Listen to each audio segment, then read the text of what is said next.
नेपाल में जेनजी के आंदोलन को पहले दिन सोशल मीडिया पर बैन के खिलाफ आंदोलन बताया गया, लेकिन जिस दिशा में आंदोलन आगे बढ़ा उससे साफ है कि सोशल मीडिया का मुद्दा आंदोलन का छोटा और शुरुआती मुद्दा था। संसद भवन पर हमला, राष्ट्रपति भवन पर हमला, प्रधानमंत्री के घर पर हमला, सचिवालय पर हमला, राजनीतिक पार्टियों के दफ्तरों पर अटैक, ये बताने के लिए साफ है कि आंदोलन सिर्फ सोशल मीडिया बैन के खिलाफ नहीं था, यह आंदोलन नेपाल के पॉलिटिकल सिस्टम के खिलाफ था।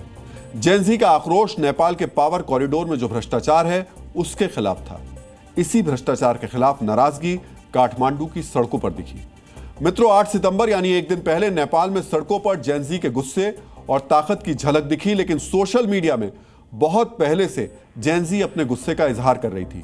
Hashtag politicians nepo baby Nepal, hashtag nepo kids और हैशटैग नेपो बेबी जैसे हैशटैग नेपाल में सोशल मीडिया में पिछले कुछ महीनों से ट्रेंड कर रहे थे। इस हैशटैग के जरिए नेपाल में सत्तारूढ़ नेताओं के भ्रष्टाचार, उनकी संतानों की लग्जरी लाइफ स्टाइल और भ्रष्टाचार को निशाना बनाया जा रहा था। सोशल मीडिया पर नेपाल के युवा भ्रष्टाचार से नाराजगी दिखाने के लिए नेताओं के बच्चों की विलासिता वाली जिंदगी की जो तस्वीरें थी वो पोस्ट कर रहे थे। जेनजी इस पे सोशल मीडिया पर बता रहा था कि कैसे नेपाल का आम आदमी अपनी जरूरत पूरी करने के लिए संघर्ष कर रहा है और नेपाली नेताओं के बच्चे लाखों की घड़ियां और लाखों के जूते शो ऑफ कर रहे हैं। नेपाली नेताओं के बच्चों की विदेश में लग्जरी लाइफ की तस्वीरें पोस्ट कर सोशल मीडिया पर जेनजी ये बार बार सवाल पूछ रहा था, ये पैसा आया कहां से? इसका जवाब भी जेनजी ही बता रही थी कि पैसा भ्रष्टाचार से आया।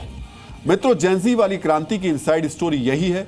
नेपाल में ऊपर से भले ही सब कुछ शांत दिख रहा था, लेकिन भ्रष्टाचार के खिलाफ लोगों में गुस्सा था।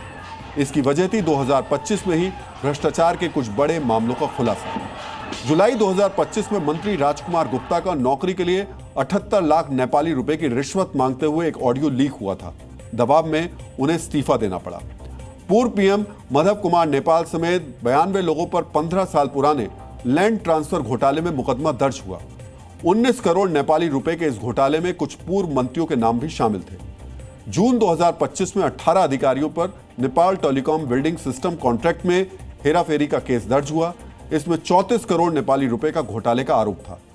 मई 2025 में त्रिभुवन अंतर्राष्ट्रीय हवाई अड्डे के इमिग्रेशन ऑफिस पर छापेमारी में ज्वाइंट सेक्रेटरी तीर्थराज भट्टराई को वीजा भ्रष्टाचार और तस्करी के आरोप में गिरफ्तार किया गया।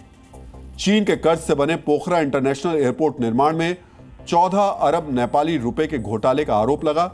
जांच में घोटाले की बात मानी गई। यानी नौकरी लेकर निर्माण तक हर तरफ भ्रष्टाचार था। आम लोग भ्रष्टाचार से परेशान थे। उसी बीच सत्तासीन नेताओं के बच्चे अपने अमीरी का बेशर्म प्रदर्शन सोशल मीडिया पर कर रहे थे। इससे जेनजी का आक्रोश और बढ़ा। सोशल मीडिया पर भ्रष्टाचार को मुद्दा बनाया जा रहा था। इसकी वजह भी थी। रिपोर्ट्स के मुताबिक नेपाल में जीडीपी का करीब 30% हिस्सा भ्रष्टाचार में चला जाता है। नेपाल में भ्रष्टाचार को ऐसे समझा जा सकता है कि ट्रांसपेरेंसी इंटरनेशनल के 2024 इंडेक्स में नेपाल 100वें नंबर पर था। इतना ही नहीं, नेपाल में भ्रष्टाचार के करीब 40% मामले राजनीतिक हस्तक्षेप की वजह से दबा दिए जा रहे थे। यानी भ्रष्टाचार के आधे मामले बिना जांच के बंद हो रहे थे। विकास का पैसा नेताओं और अफसरों की जेब में जा रहा था। इस भ्रष्टाचार का असर नेपाल में आम लोगों की जिंदगी में दिख रहा था। नेपाल में बेरोजगारी दर करीब 11% तक पहुंच गई थी। लगभग 32% युवा बेरोजगार हैं। महंगाई दर करीब 6% तक पहुंच गई। नेपाल में 20% आबादी के पास 56% यानी 56% राष्ट्रीय संपत्ति है। रिपोर्ट्स के मुताबिक रोजगार के लिए हर दिन 2000 नेपाली रोजगार के लिए देश छोड़ रहे हैं। वहीं नेपाली नेताओं के बच्चे सैर सपाटे और बेहतर लाइफस्टाइल के लिए विदेश जा रहे थे। नेपाल के 10 लाख से ज्यादा नागरिक अरब देशों में नौकरी के लिए गए। वहीं नेताओं के बच्चे मनोरंजन के लिए विदेशी टूर पर गए। 8 सितंबर को जो प्रदर्शन हुआ उसमें शामिल प्रदर्शनकारियों की उम्र 18 से 25 साल है। इनके सामने पढ़ाई और कमाई का मुद्दा था। रिपोर्ट्स के मुताबिक नेपाल में आधे युवा संसाधनों की कमी के कारण अपनी पढ़ाई पूरी नहीं कर पाते। वहीं पूर्व पीएम शेर बहादुर देउबा के बेटे जयवीर सिंह देउबा ने अमेरिका की बोस्टन यूनिवर्सिटी में पढ़ाई की। खुद को कम्युनिस्ट बताने वाले पूर्व पीएम पुष्प कमाल दहल प्रचंड की बेटी गंगा दहल और पोती स्मिता दहल ने ब्रिटेन और अमेरिका में पढ़ाई की।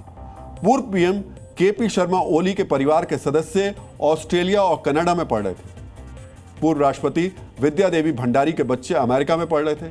कई नेताओं के बच्चे ब्रिटेन, जर्मनी, मलेशिया और जापान जैसे देशों में पढ़ रहे थे। सोचिए, नेपाल का आम नौजवान गरीबी के कारण पढ़ नहीं पा रहा, वहीं नेताओं के बच्चे विदेशों में न सिर्फ पढ़ रहे थे, लग्जरी लाइफ भी एंजॉय कर रहे थे। सड़क पर उतरे जेनजी के प्रदर्शनकारियों ने इस असमानता को प्रमुखता से दिखाया।